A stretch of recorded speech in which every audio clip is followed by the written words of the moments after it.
Shalom Bapak Ibu yang terkasih di dalam Kristus. Semoga kita semua dalam keadaan sehat dan penuh dengan semangat ya. Berjumpa kembali dengan saya Liliana dari Makassar. Setiap orang pasti mempunyai pergumulan sendiri-sendiri.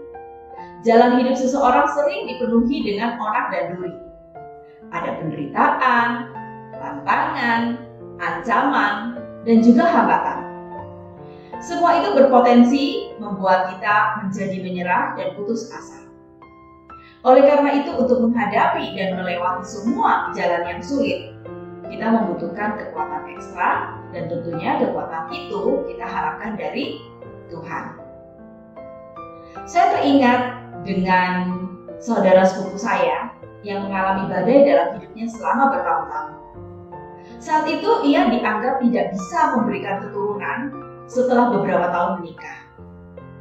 Bahkan, ia divonis mandul oleh dokter, di mana hal ini sangat mengecewakan bagi mertuanya. Hari terus berlalu, dan tanpa disadari, akhirnya ia hanya dijadikan sebagai pencari nafkah bagi keluarganya. Selain itu, ia juga dilarang untuk ikut di dalam dunia pelayanan oleh suaminya. Tetapi, dia percaya pada Tuhan bahwa Yesus itu baik. Keyakinan yang kuat pada Tuhan membuat ia tidak dapat bersedih hati. Sampai akhirnya pengkhianatan besar pun terjadi.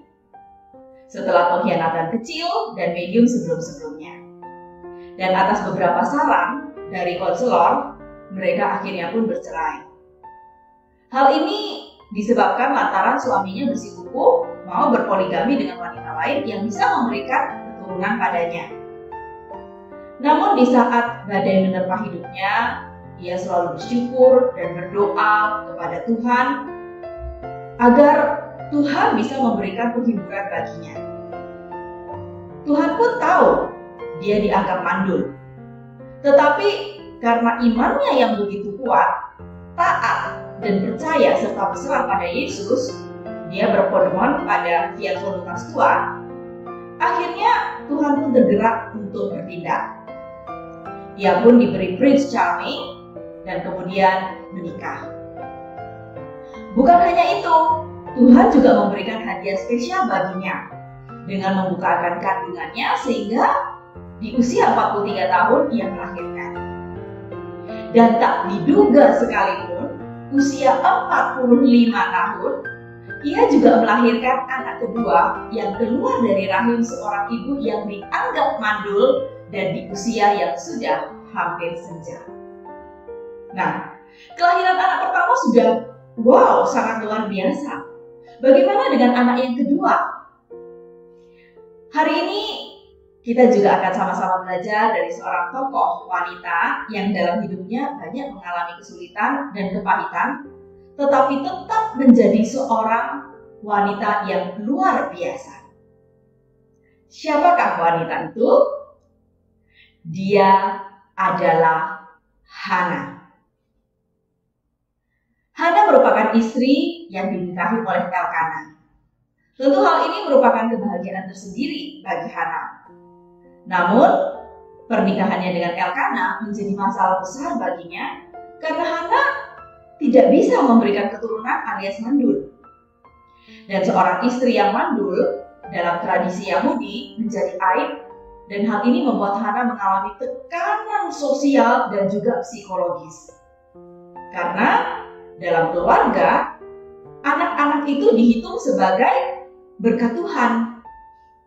Nah, demi melanjutkan keturunan, terpaksa Elkana harus menikah dengan Penina.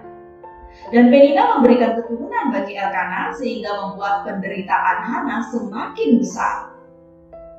Sebab Penina memandang rendah Hana. Penina selalu berusaha menciptakan suasana agar Hana itu gusar, serta dia juga selalu menyakiti hati Hana.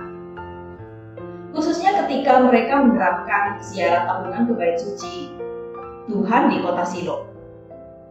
Setiap kali disakiti, Hana hanya menangis dan tidak berhasrat makan. Elkana pun hanya mampu menghibur Hana. Suatu ketika, karena Hana tidak tahan lagi, dan setelah mereka memakan hidangan dalam ibadah, Hana berdiri di hadapan bait suci Tuhan.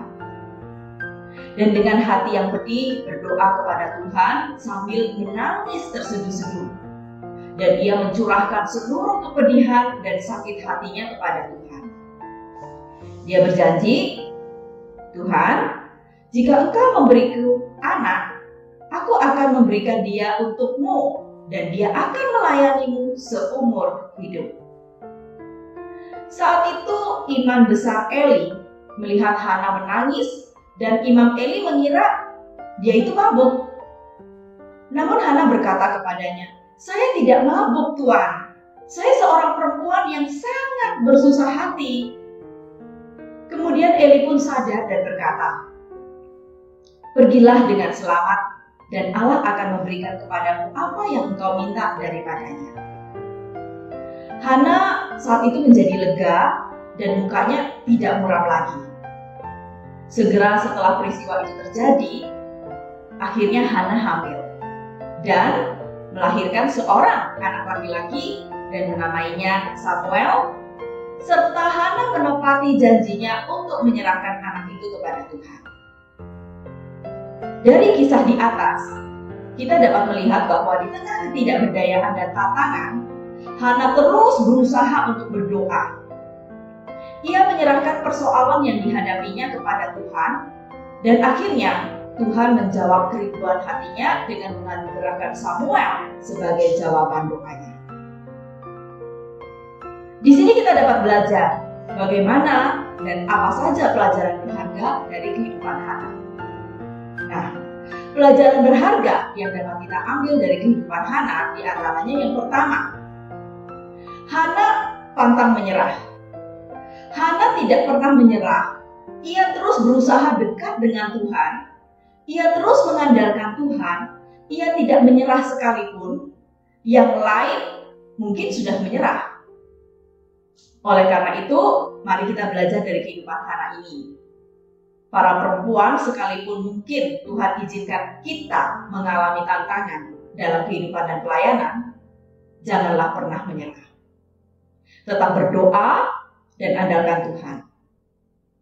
Nantikan dengan setia sampai Tuhan menyatakan pertolongannya, seperti saudara sepupu saya yang dengan tekun berdoa, berharap, dan berserah sampai akhirnya Tuhan menjawab segala doa-doanya. Yang kedua, Hana selalu mengingat Tuhan dikala ada masalah maupun tidak ada masalah. Dan dia menunjukkan sukacitanya setelah berdoa. Nah, apa yang dilakukan Hana ketika menghadapi badai besar di dalam hidupnya? Seperti yang terdapat di dalam 1 Samuel 1 ayat 12 sampai dengan 15 dan 18. Yaitu, yang pertama, Hana datang berdoa pada Tuhan. Yang kedua, ia mencurahkan isi hatinya kepada Tuhan. Dia berdoa dengan jujur dan bersungguh-sungguh kepada Tuhan, serta mengungkapkan rasa sakit hatinya yang terdalam. Yang ketiga, sikap Hana setelah berdoa yaitu wajahnya tidak muram lagi. Nah, demikian juga dengan kita. Meskipun kadangkala doa kita tidak langsung dijawab oleh Tuhan sebagai anak-anak Tuhan, mari kita tetap bersyukur dan tunjukkan sukacita serta bahagia bila kita sudah berdoa. Karena kita sudah menyerahkan masalah kita kepada Tuhan dan percaya Tuhan akan bertindak. Kemudian yang ketiga, Hana bukan hanya berani meminta, tetapi juga berani memberikan yang terbaik. Seperti kita lihat dalam nasam Hana kepada Tuhan, maka setelah Samuel disapi, ia menyerahkan anaknya kepada Tuhan, seperti yang terdapat di dalam 1 Samuel 1 ayat 21 sampai dengan 28. Hal ini mengajarkan kita untuk tidak hanya berani meminta, tetapi juga berani memberikan yang terbaik. Kita harus memberikan hal yang paling berharga yang kita miliki kepada Tuhan. Sebagaimana Hana memberikan anaknya kepada Tuhan. kita belajar ketika kita mau berkomitmen memberikan yang terbaik kepada Tuhan, maka Tuhan akan melipat gandakan berkatnya seperti Hana yang diberikan 3 anak laki-laki dan 2 anak perempuan. Dari kejadian kisah Hana, kita diperlihatkan bagaimana Tuhan berkuasa mutlak atas ciptaannya, dan Tuhan itu maha adil, penyayang, dan juga pengasih. Oleh karena itu, sebagai orang beriman, langkah yang harus diambil ketika doa kita belum terjawab adalah, yaitu 1, tetap mengandalkan Tuhan, percaya akan setiap janji yang diberikan. Contohnya, saat saya mengalami pergumulan hidup, saya terus berdoa, mengandalkan Tuhan, dan percaya akan janjinya dengan memegang firman Tuhan di dalam Yesaya 41 ayat 10 yang berbunyi, "Janganlah takut, sebab Aku menyertai engkau. Janganlah bimbang, sebab Aku ini Allahmu. Aku akan meneguhkan, bahkan akan menolong engkau. Aku akan memegang engkau dengan tangan kananku yang membawa kemenangan." Yang kedua, tetap fokus berdoa, bersyukur, dan menyerahkan kepada Tuhan apa yang menjadi kehendaknya. Istilahnya fiat voluntas tua. Serta pantang menyerah, sebab dengan kita terus berserah kepadanya, maka Tuhan akan bertindak. Oleh karena itu, saya mengajak kita semua, mari kita meneladani kehidupan Hana yang tidak mudah menyerah meski orang lain sudah menyerah. Selalu mengingat Tuhan dikala kita mengalami suatu badai dalam kehidupan kita, serta tidak hanya berani meminta, tetapi juga memberikan yang terbaik bagi Tuhan. Nah, apakah kita sudah seperti Hana yang terus mencari Tuhan dan menyerahkan seluruh pergumulan hidup kita kepada Tuhan dan kehendaknya? Berdoalah, berharaplah, dan jangan khawatir, karena kecemasan tidak membantu sama sekali. Allah yang berbelas kasih akan mendengarkan doamu. Itulah quote dari Santo Pio Pietrelcina. Demikian renungan tokoh saya, kiranya dapat memberkati kita semua. Terima kasih. Tuhan Yesus memberkati. Amin.